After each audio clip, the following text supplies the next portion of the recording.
perimeter and coordinate infrastructure repairs. USAR operations continue on both incidents and are moving quickly through the areas with minimal impact. We continue to pre-position resources, and we currently have a mobilization center in Riverside County at Beaumont that are available for any potential new starts. CAL FIRE will continue to support our partners in Unified Command, and we would like to request that you remain patient with us during this difficult time. For the most current fire information, please visit fire.ca.gov. And next, I'd like to introduce LA City Fire Chief.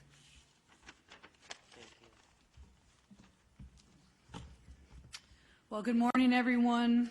And due to the continued around-the-clock efforts of our firefighters, first responders, and all those that are assigned to the incident, we are very fortunate that this last wind event did not cause any expansion of the Palisades fire. In addition, as I mentioned yesterday, the brush fire in the Lakeview Terrace area of Los Angeles was aggressively attacked and halted. We truly appreciate the community and how they've remained alert and followed all advice. Together, we are able to move forward in the recovery of these devastating fires. As we take a step back and we've made it through this wind event, I think it's really important, just briefly, we talk about the winds aren't necessarily here in the city, but with that, we still have, a large amount of unburned dry fuel with low humidity. We need to make sure that the community is thinking about how to prepare and prevent at this point, and also what we just heard is there's a potential Santa Ana winds coming on Monday and Tuesday. Now, to focus on a different area as we're coming out of these wind events for unimpacted areas of the city, just as we take a big step back. There are more extreme winds on the horizons, like I said, next week, and our community needs to remain ready. It is important that you protect yourselves and your family by planning, preparing, and staying aware. Flying embers from a wildfire can destroy homes over a mile away. Taking the necessary measures to prepare your home can help increase its chance of survival when wildland fires strike. Clear all brush within 200 feet of your home. Allow the LAFD and other first responders that fighting chance to respond quickly if a wildfire reaches your community. For more information, visit lafd.org/wildfire. I will now provide an update on the Palisades fire. The fire is 23,713 acres with 22% containment with 5,032 personnel assigned. Using infrared mapping, air and ground resources, continue to seek out hotspots and putting them out. Favorable weather conditions assisted firefighters in increasing the containment and extinguishment. Now, I know that the question of all of us up here is on the top of your minds of when we can return and you can return back to the communities. I can tell you, know that we are working as quickly as possible to do just that, to make sure that this is safe for you to return to your communities. The ongoing search and rescue mission continues to limit utility agencies' abilities to repair infrastructure. I can tell you the entire city family is working collaboratively to get you back into your homes and communities as soon and as safely as possible. I just want to give you one small example of this. Yesterday, our hazmat teams from across the state worked tirelessly for the purpose of ensuring that when the evacuation orders are lifted, our community members can rest assured that their homes have been scanned and screened and cleared of any dangerous chemicals. This will take time. So, when we ask you to remain patient, know that together we are working around the clock to get you back to your homes and to the community. With that, I would now like to introduce Sheriff Luna. Good morning, Robert Luna, Sheriff of Los Angeles County. Personnel deployment, it remains about the same. We have about 1,300 deputies to both incidences, both at the Eaton Fire and Palisades Fire. We have about 220 California Highway Patrol officers. The governor asked that we surge more CHP officers into both areas from a looting perspective, so they've been working with our folks to do that, so I thank the governor for his support. We still have assistance from the Drug Enforcement Administration, from the Los Angeles field office. We have over 20 agents with us that are assisting us, and we still continue to have well over 900 California National Guard personnel that are assisting multiple agencies in our area, the impacted area here. Evacuation orders remain. They fluctuate between 100 here, 100 there. They go up, they go down, but under evacuation orders, about 82,400. Warnings, about the same as yesterday, 90,400. Please keep up with the information we're putting out, because that could change, hopefully for the better, but we'll see what happens. The curfew is still in effect from 6 p.m. To 6 a.m. So again, you don't belong there, please do not go there. Regarding arrest for the LA County Sheriff's area, our total is at 47. We have 36 at the Eaton incident and 11 at the Palisades incident. Palisades increased by several. Last night, 3, 36, or I'm sorry, Eaton did not increase. The arrests that we continue to see, and I want to just a point of clarification for our community members. One is I talk about curfew, which takes place from 6 p.m. to 6 a.m. There is another penal code that we use during the day, because if you are not supposed to be in an evacuation order area and a law enforcement officer, deputy sheriff, CHP officer, LAPD, whoever it is, tells you to leave and you refuse to leave, you are subject to arrest during the day as well. I just want to clarify that again, if you do not have any legitimate business, day or night, do not go. You are subject to arrest. Regarding search and rescue operations, my other partners that have come before me, I think we're making it pretty clear that there are multiple reasons why we cannot let people in yet. Yes, we're trying to work towards that. I'm going to say it's probably at least a week out. You've heard that already. Our search and rescue operations continue in both the Eaton and Palisades area. Searches are continuing, and we still have a variety of work and structures to go through. But even as we're going through some of these grids, there are areas that we are holding because we believe there may be deceased victims there. We have to hold for the right time and the right resources to process the scene correctly, and that's going to take a little while. Please be patient with us. We know people want to get back into their neighborhoods, but we're talking about people who have passed, and that's not always a good thing to talk about. In regards to deaths, unfortunately, we did go up by 2 yesterday, 1 in the Eaton area and 1 in the Palisades area, and we continue to work with multiple partners, not only in the recovery of remains, but then ultimately the notification or identification of the deceased, and then the notification to the next of kin with our partners at the Los Angeles County Medical Examiner's Office. Regarding missing persons, there have been a total of 43 missing person reports taken in these incidences. Thank God 12 of them have been found to be safe.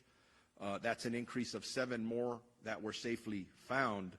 But we do have 31 active missing persons reported, 24 in the Eaton area. That is an increase of 4 from yesterday, 7 in the Palisades area, which is an increase of 1 from yesterday.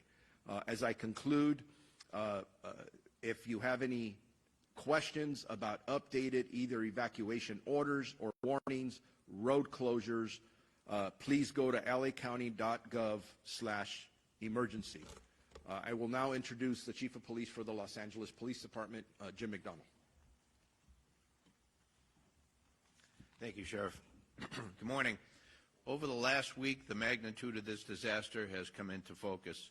I remained humbled by the scope of the destruction, but also amazed by the countless acts of kindness I've witnessed and the heroic acts undertaken by so many. We'll continue to remain committed to protecting lives and property and remain focused on keeping the public safe. As all stakeholders continue to work to make evacuation zones safe for repopulation, please know that LAPD remains on tactical alert and will continue to dedicate whatever resources are necessary to keep everyone safe. For the upcoming 24-hour period, LAPD will continue to deploy approximately 600 officers to the impacted areas, with support from the Los Angeles Airport Police, Port Police, and the National Guard, who provided approximately 600 soldiers assigned to the Palisades incident. We're very grateful for their support. Also joining our efforts, the California Highway Patrol sent additional officers to the Palisades area, and these contributions are important as they free up LAPD officers to stay focused on crime suppression and investigations. We've deployed volunteers from Team Rubicon who are answering questions at checkpoints and are easily identifiable by the gray T-shirts. I want to thank our LAPD officers and our partner agencies for their ongoing support in keeping our community safe. On the missing persons front, we continue to dedicate resources to all reports of missing persons.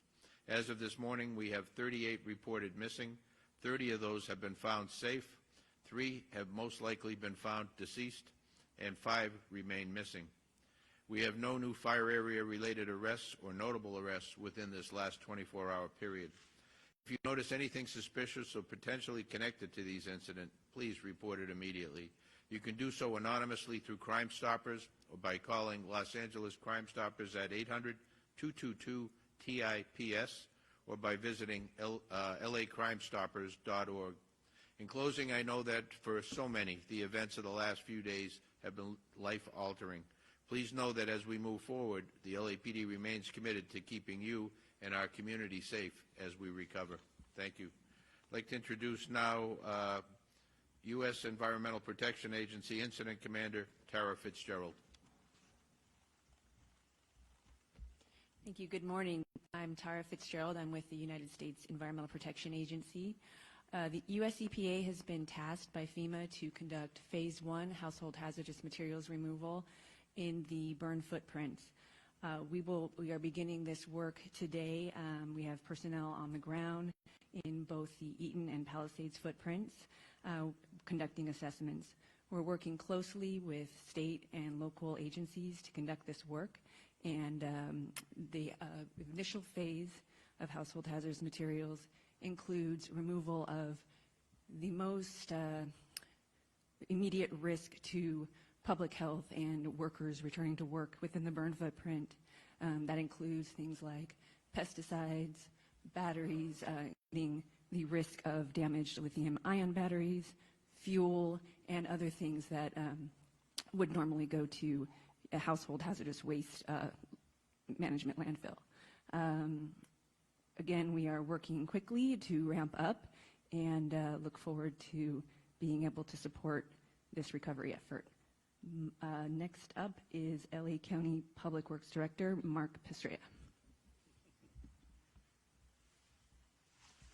Good morning, everyone. And again, my heart goes out to the residents of both fire areas within the city and the Altadena area.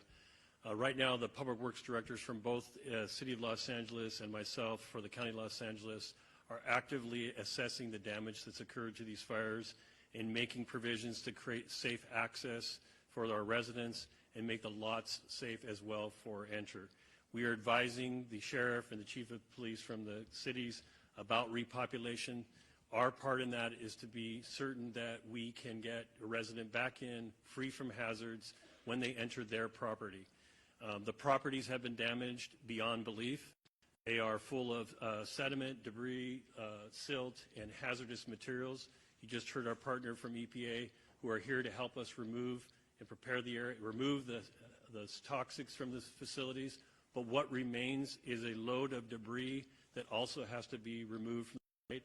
So we are working on that process of debris removal in conjunction with the City of Los Angeles. We are also working with utilities, as I said, to restore power, water, and sewer to locations. all of which have been damaged to the point that they cannot be delivered safely currently in most of the areas. Some areas, as Sheriff alluded to, may be able to return because those communities didn't suffer this much infrastructure damage. We are also, as the Chief Engineer of the Los Angeles County Flood Control District, we are also assessing the impact to the flood control system that serves the entire region, including both these burn areas. Both areas suffered watershed damage, burn to such a significance that we expect massive debris laden flows when it rains. Our system of flood control is designed to handle that debris along with the streets. However, in an event that we have major rain, we do expect that all of the street areas and all the communities will be impacted by debris flows that could be hazardous to human health. In order to address this, we are developing plans for both areas to capture and hold this debris back as much as we can during a rain event. I have to give everyone an early warning that we do expect the window to open for rain in the later part of this month, and so we are already pre-deploying labor forces into the area to make sure that the flood control system is ready, as well as our street system is ready, again, as much as possible for that rain event. So we are coordinating utilities. We're advising both the city and the county about our readiness for people to return.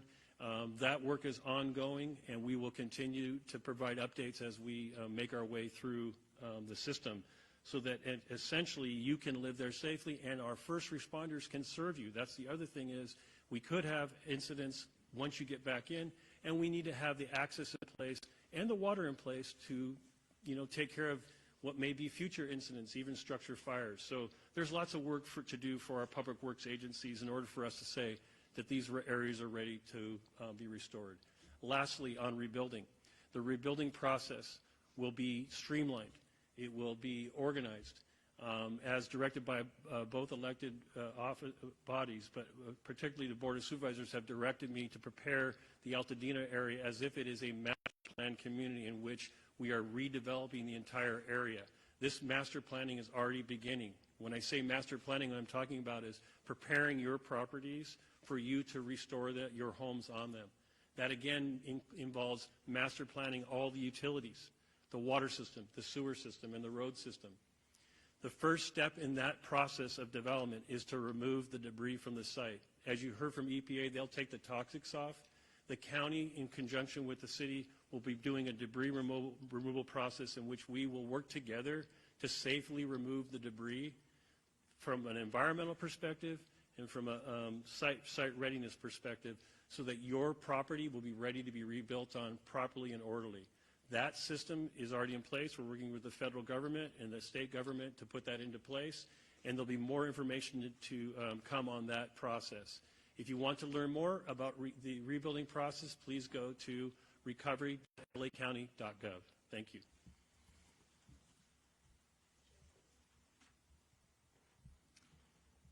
Good morning. I'm LA County Supervisor Catherine Barger and Chair of the Board.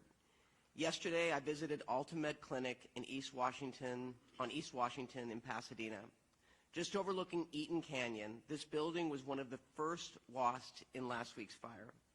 The Altamed Clinic is right next door to a skilled nursing facility, the same one that I'm sure we all watched that was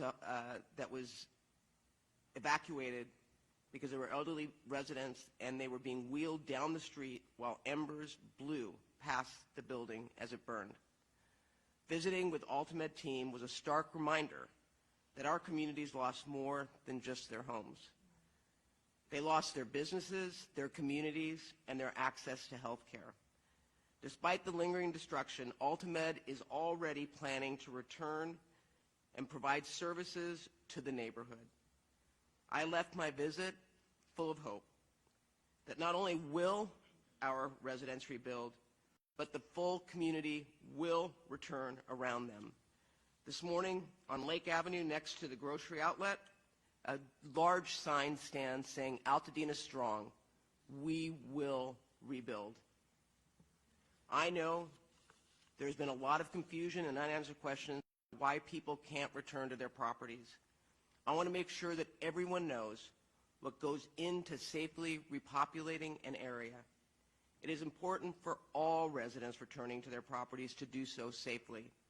That is why Incident Command has been messaging precautions that need to be taken. We cannot allow residents to continually be frustrated every day without a timeline. They deserve these answers. And I am pushing the Unified Command to be swift and clear with the community. We've also installed signs across the roads leading into the impacted areas to educate residents on the risk. We will also be equipping our residents with tools to return safely, which means gloves, eye goggles, to make sure that when they are on site, they are protected. As residents repopulate the area, debris cleaning kits will be made available to give residents everything they need to safely sift through their debris and look for valuables. I'm also asking the Department of Mental Health to be on the ground with community members to assist them with the emotional load of reentering. As we consider all the components of debris removal, I wanted to briefly mention mudslides because they are always a risk after a major fire event. The county is fully committed to bracing for these additional weather forecasts. We will take all necessary steps to prepare Altadena and look out for our residents. I and our entire county are dedicated to proactively identifying and addressing the needs of our residents and keeping them safe in the process. I make you that promise. With that, I'd like to introduce LA City Mayor Karen Bass. Thank you, Supervisor. Good morning. I don't believe that we can thank our first responders enough. The firefighters, the police officers have been working 24 hours a day, 7 days a week through this emergency. We have to make sure that we can continue to help them, and so I will reiterate, as I've said the last couple of days, if you're in an area where you're not supposed to be, please leave. If you're in an area that is still facing a warning, please get ready to leave now and consider leaving early. I am hoping that as the winds subside, that we can see a light at the end of the tunnel and that individuals can get their life back on track to recover and to rebuild. Yesterday, I was at the Disaster Recovery Center. It opened full-time yesterday, beginning at 9 in the morning, and over 300 families visited. I hope that people will continue to encourage and spread the word about the disaster recovery centers. There is a variety of services that you can get there. Short-term financial and housing relief for evacuees, driver's license, California IDs replaced. FEMA and SBA are there to assist businesses, and I'm extending the deadline to file city business taxes from the end of February to the end of March. Crisis intervention services are there, and while you're in the recovery center, you can see the emotional toll that this disaster has taken on people. As I spoke to people who had lost their homes or who were not sure the status of their homes, missing pets, the toll you can see mounting on them, but what was hopeful was the fact that there were services there to take care of them. There are mental health and other social services that are there. I was also encouraged that there were a number of people sitting at the city services tables who were ready to rebuild. The executive orders that were put in place are already being implemented. City departments were there. Building and Safety, Department of Water and Power are there on site. And I want to thank the incredible work of many nonprofits. Of course, the American Red Cross, Team Rubicon, Habitat for Humanity, an organization that actor Sean Penn created called CORE to help people get housed as soon as possible. And then yesterday we received an important announcement from our insurance commissioner, Ricardo Lara, that State Farm Insurance will offer renewals to affected policyholders. This is extremely important because we know in some of the affected areas, insurance companies were already pulling out. And the fact that State Farm is not going to do that, I think is very encouraging. So the Disaster Assistance Center is located at the UCLA Research Park, which is on the corner of Pico and Overland. It's open from 9 a.m. until 8 p.m., 7 days per week. And please, please, please spread the word so that people know that those services are available. And as always, if any Angelino has any questions about assistance, recovery, or how we might move forward from this crisis, please visit lacity.gov. It's now a one-stop shop for assistance for those impacted and a place to help Angelinos find ways to get involved. And I think the involvement of Angelinos has been so impressive, people going out of their way to assist others. Yesterday, I met an optometrist who was replacing glasses for free for people who had lost their glasses who were in a shelter nearby. And we know that people are stepping up around the world to support Angelinos.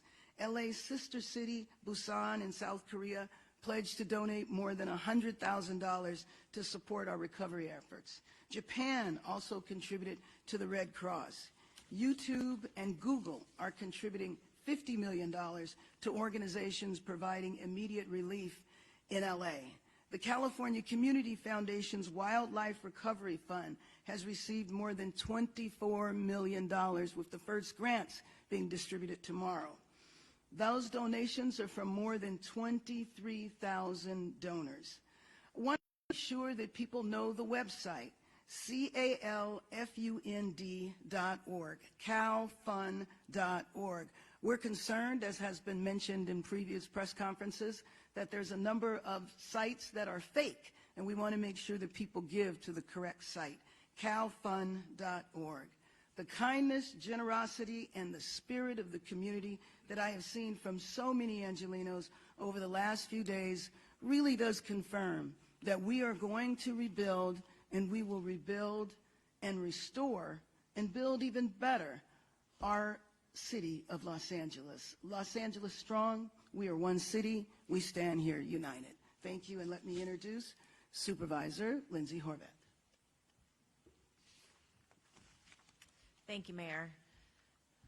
As you've heard, the red flag warning is no longer in effect. You can expect cooler temperatures and higher humidities, though next week we do anticipate Santa Ana winds returning. Continue to check emergency.lacounty.gov for the latest updates and resources on emergency conditions. With regard to county services and school updates, for FEMA assistance, you have until March 10th to apply for individual FEMA assistance and 18 months to complete the paperwork. Please apply ASAP so you are in their system and you have that 18-month window to work with them to receive all of the benefits that you not only need in this time, but you deserve. Disaster Recovery Center at UCLA Research Park West continues to be open from 9 a.m. to 8 p.m. daily. I too visited yesterday and saw the myriad of resources that are there. If you have questions about your property tax assessment, the county assessor is on site. If you need assistance filling your prescriptions, Department of Public Health is on site. If you'd like support speaking with your children about this disaster, Department of Mental Health is on site. There are a variety of resources there to help you. The FEMA staff on site said they had never seen such a robust resource center stood up with a variety of resources all available to you. Please come. There are many people there who want to help and support you. LA County Public Works and Planning will help with rebuilding. LA Public Health and Mental Health with their supportive services are on hand as well. Our 3rd District team is there every day to assist those impacted by the Palisades and other wildfires in the district, and there remain 7 LAUSD schools that are in evacuation zones. Topanga Elementary students should go to Woodland Hills Academy, Canyon Charter Elementary students to Brockton Elementary, Kenter Canyon Elementary students to Emerson Middle School, Lanai Road Elementary students to Portola Middle School, Ruscomari Road Elementary students to Warner Elementary, Community Charter Magnet students to Westwood Elementary, and Paul Revere Middle School students to University High School Charter. For animal support, please call our Department of Animal Care and Control at 562-940-6898 to help with pet reunification. This is on the county areas. Our DACC staff and mutual aid partners have successfully evacuated over 100 animals to the Agora Animal Care Center. I was there yesterday and got to see many of the evacuated animals, including beautiful tortoises from the Topanga area. There's Ethel, the house chicken, and so many others. We are so grateful to those who are supporting our animal companions. It gives people peace of mind to be able to leave their homes and know that their beloved animals are being cared for in this very difficult time. LA County Parks are hosting care camps for young people impacted by the fires. You can go to parks.lacounty.gov/care camps to register and for more information. And for all recovery information in the county, please go to recovery.lacounty.gov. Price gouging continues to be an issue that is top of mind and a painful experience for those who are seeking to recover in this difficult time. DCBA, our Department of Consumer and Business Affairs, has a price gouging task force that includes our LA District Attorney, County Council's Consumer Protection Division, LA City Attorney, and Santa Monica City Attorney. I spoke again with our California Attorney General, who is here in Los Angeles today, and he is pursuing vigorous investigations which have already begun. Reporting price gouging and other predatory practices can be done at oag.ca.gov/report, or you can call LA County Department of Consumer and Business Affairs at 800-593-8222. I want to echo my gratitude to the first responders who have stepped up in the most dangerous of conditions, thanking all of our local, state, and federal partners who have joined with us. Yesterday, we joined with Speaker Rivas, our state assembly member, Jackie Irwin, and other local elected officials in the Santa Monica Mountains and Canoga Valley region. And we have heard how they are going to be using the special session to focus specifically not only on the dollars and cents that will be invested in Los Angeles County, but also how they will be specifically using services and the full weight of the California government to support those on the ground. Thank you to everyone who has been working with us to keep each other safe, to keep each other supported and cared for in this difficult time. We appreciate all of your help.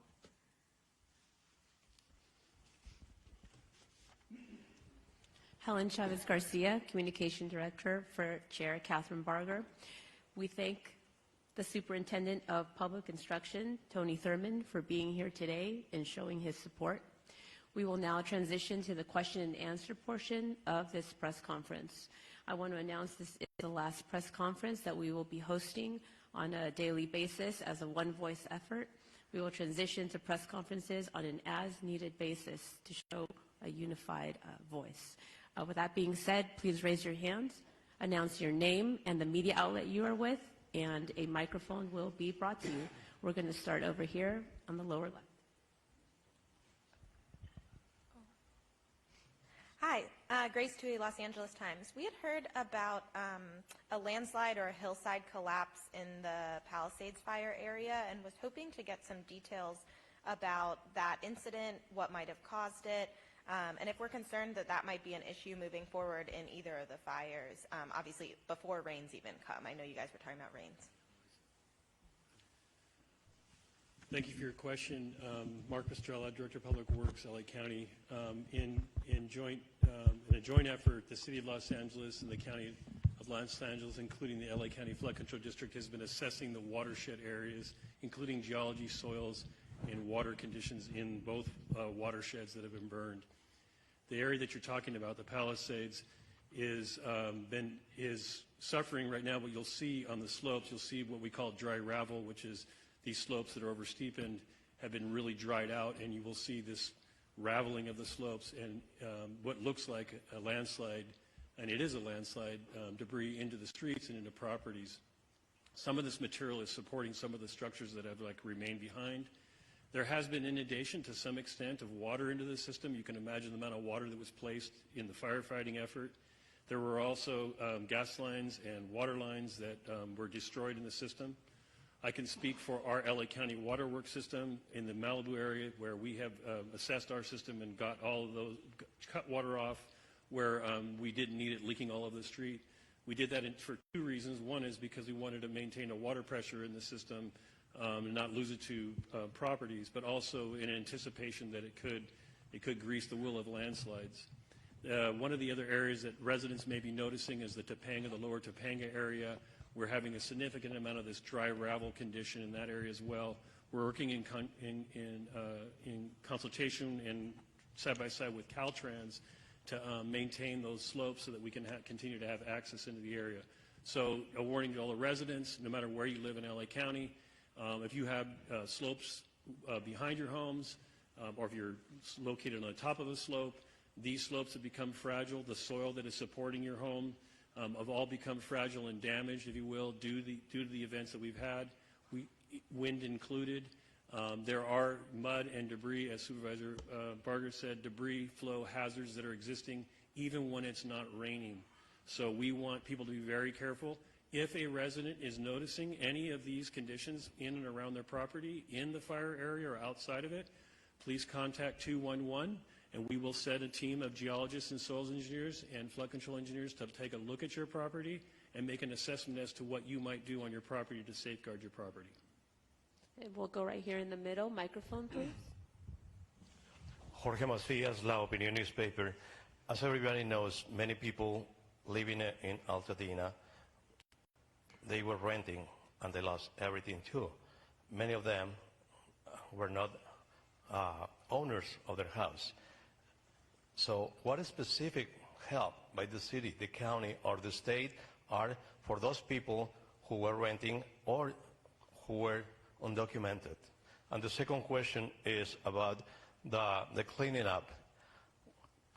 Can you please tell us about what kind of health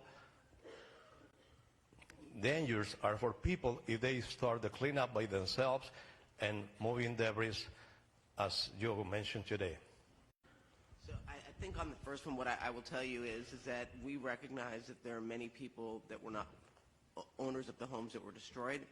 And that's why it's important to go to these centers that have been set up both in the west side, but also Pasadena City College on Foothill Boulevard, to get more information about the resources available to help them relocate. Because we're cognizant of the fact that we're not just targeting homeowners, but also those that have lost a rental piece of property where they were renting. And so, you know, we're constantly moving forward, recognizing that it's not a one-size-fits-all. And so, again, these centers, as the mayor said and my colleague, Supervisor Horvath, have everything under one roof. I've been out there, and I've been so impressed with the fact that you can get, you know, documents, information about rentals, I mean, across the board. So I would encourage people to go and access all that information. And then I'm going to let Mark Pastrella answer the second part. Supervisor, I have Dr. Davis answer. Come on. Hello, Dr. Manju Davis, Los Angeles County Health Officer with the Department of Public Health. It's a great question that you ask.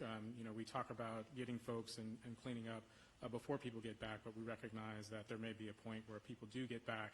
But understand that as you think about fire-damaged areas and everything that was in that, there will still be some hazards. You know, there's asbestos, there's heavy metals, and other chemicals that would need to be taken care of. And so as people go back into these areas, we really want them to take precautions. So wear closed-toed, sturdy shoes. You know, keep an N95 mask or a P100 mask on in order to not breathe in any of this dirt and contaminated ash that's in that area as you move around. Just consider it as if you're walking into a dirty room with light. Each time you move around, each time you move something, it sort of stirs that up, and there's some risk related to that. So even wearing goggles as you do that is important to do as well. And as you're coming out of that area, you know, try to dust yourself off. Use baby wipes to, you know, clean that off so you don't take that into your car or wherever you're staying. But there are those risks that are still there, which is why this debris removal process must happen in a certain way. Take out those visible hazardous household materials that may be there. Then think about how that cleanup is going to happen in terms of the fire debris, the burned structures, the materials that were there, the foundations. All of that must happen in an organized way.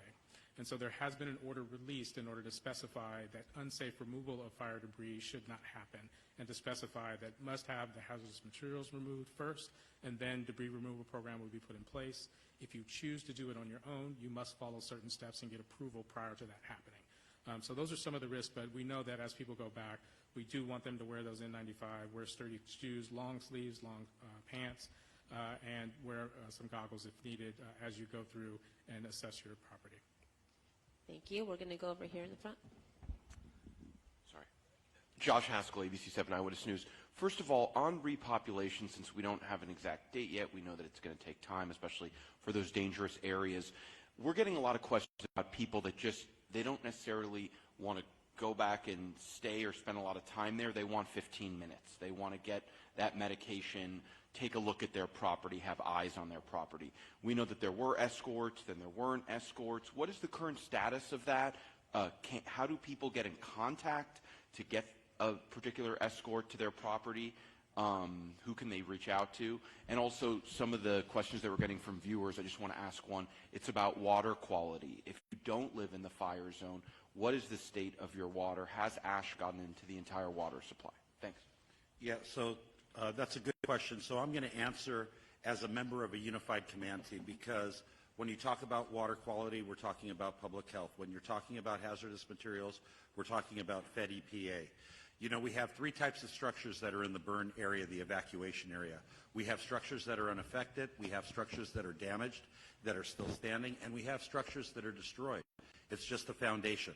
So we want to make sure that some of the things that we do to allow people to enter the area to see those three types of structures, because there won't be any medications left at homes that are completely destroyed and that are a foundation. And I think that the county's talked about how you can get prescriptions filled immediately through public health at the recovery centers, if you visit the recovery centers. So what we're trying to do is render the area safe. What does that mean? The fire is out. The fire department has taken care of that danger. Right now, utilities are making sure that there's no danger for people in the area of electrocution or natural gas explosion. So they're shutting off the natural gas, they're cutting the electrical lines, so there's nothing that you can touch and get electrocuted if it was re-energized by accident. And we're removing the health danger by getting the household hazardous materials out so you can come into the area safely. That doesn't mean you can stay there, but it means the area is safe. You cannot get electrocuted. We won't have a natural gas explosion. The fire's been extinguished, and we've removed the hazardous materials that will be dangerous to your health. And that's the job of the EPA. That's what will allow people to come back for 15 minutes, or possibly people to come back to a home that's undamaged and reoccupy it. But for the ones who want to see their home that's been destroyed just for some personal closure, we still have to do those core, the core actions that I just described. The last thing we want as public safety and the county and city leadership, we don't want people going back to an area and getting injured. But we're doing it just as quickly as possible, because we know that there's a lot of conversation about when can I come back. They want a date. We don't have a date, but we're trying to render the area safe. But Tony, if your house is still standing and repopulation doesn't happen for a week or two, will you have a chance to go back for 15 minutes? And do we know when? Escorts? Yeah, you know that Police Chief McDonald talked about that, and they tried to get people up into the area, and it became they couldn't do it because it was untenable. There were so many cars. It took so many officers to let you come in for 15 minutes. But if you need eyeglasses, if you need medications, if you need insurance documents, please go to those community recovery centers, because we have people there that can get you all of those things you need for your subsistence for the next week. But we just don't want anybody to come in and for it to not be safe. but I want to allow people to reoccupy homes that were not destroyed or damaged. That is our priority. Thank you. You asked about water quality, and so what I would have residents do anywhere in LA County is go to Water for LA, spelled out, water, WATERFORLA, look up who your water agency is, because we have over 200 water retailers in LA County, so there's specific conditions depending on which water retailer you have. Or you can look at your utility bill and see who serves you water. Go to the website or call the number for your local water agency. They will have it posted specifically whether or not your water for your house is clean for drinking, bathing, or any of those things you asked about.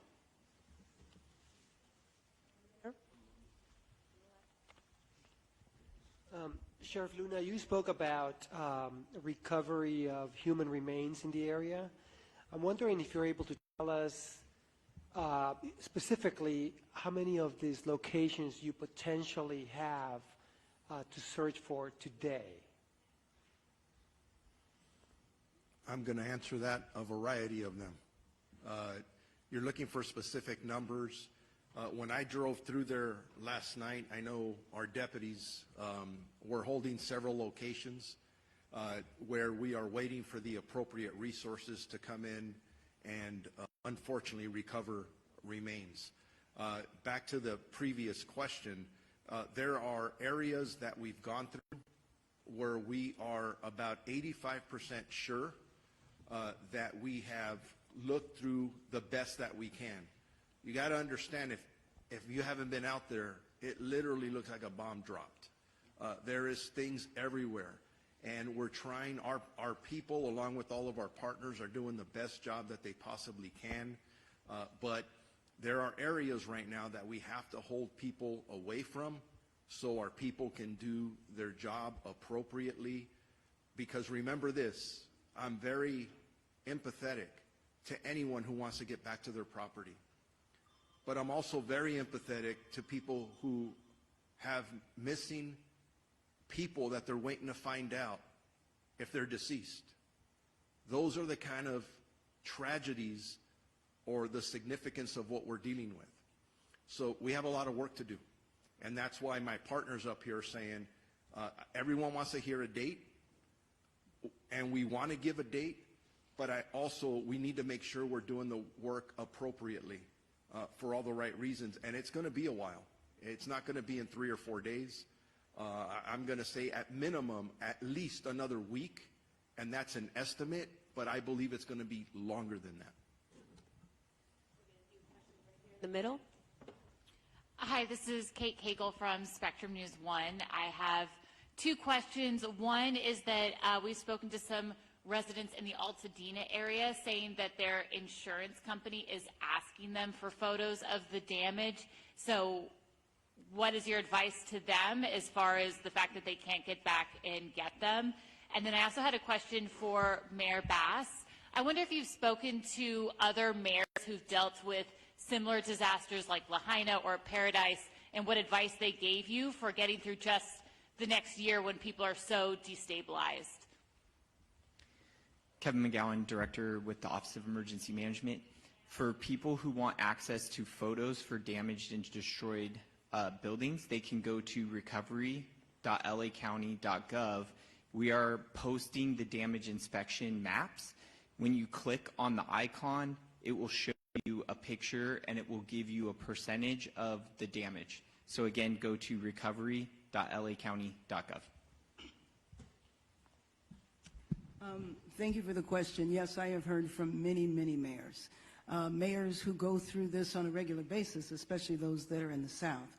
And their number one advice to me was to stay focused, to not get distracted, for all of the reviews and analysis of what happened, what, when, and where, to make sure that you stay focused on saving lives, protecting people, and doing that after the immediate crisis is over. Thank you. Yeah, and not that you asked, but I'm going to tell you that I've actually talked to county supervisors Napa who went through the exact same thing, who is giving me incredible advice, and I'm going to be looking at the way they went about rebuilding, and get lessons learned. So James Gore, who is Sonoma actually, has been very helpful, and I know other supervisors who have faced similar situations have also reached out. Thank you. Last question, then we'll move to one-on-ones right over here. Hi, Ross Palumbo from CBS News and KCAL News. My first question is really for Chief Crowley, and I wanted to ask you about the first responders. We're more than a week into this now. The conditions out there have been so difficult for so many of our firefighters and first responders. How are they holding up, and what are they telling you, and what can you and the public really do to help them at this point? Thank you so much for that question. That means a lot to all of us that have responded to this incident, and we also feel right there with the communities in step. Our first responders, from that very moment when they were called to duty, did their jobs. I've had the opportunity to spend some significant time with our firefighters who are on the line. We visited the local fire stations, we visited the command post. Our firefighters are doing an incredible job, and they have so many feelings just like the community does. I tell you, our firefighters, first responders, everybody that's involved with this, the amount of love and outpour and support from across the world all the way down to the absolute community members that were negatively impacted and really heavily impacted by this, they feel that love and support. Specifically to our 20 engines that are still actively engaged in Palisades, they've been there since day one. Spoken to a number of them as well, and they are working hard. They're going to continue to focus on our mission with everybody else here. And in the end, I tell you, I've said it multiple times, I'm going to continue to say it, that as their chief, I'm extremely proud of the work that our people did and continue to do and will continue to do well into the future in the many years to come. Thank you. Thank you. That's the end of our press conference. For one-on-one requests, please approach the front. Spanish, if you want a Spanish interview, please assemble over here. To my right, we will do a press gag. We have 2 Spanish representatives from each of the different fire departments.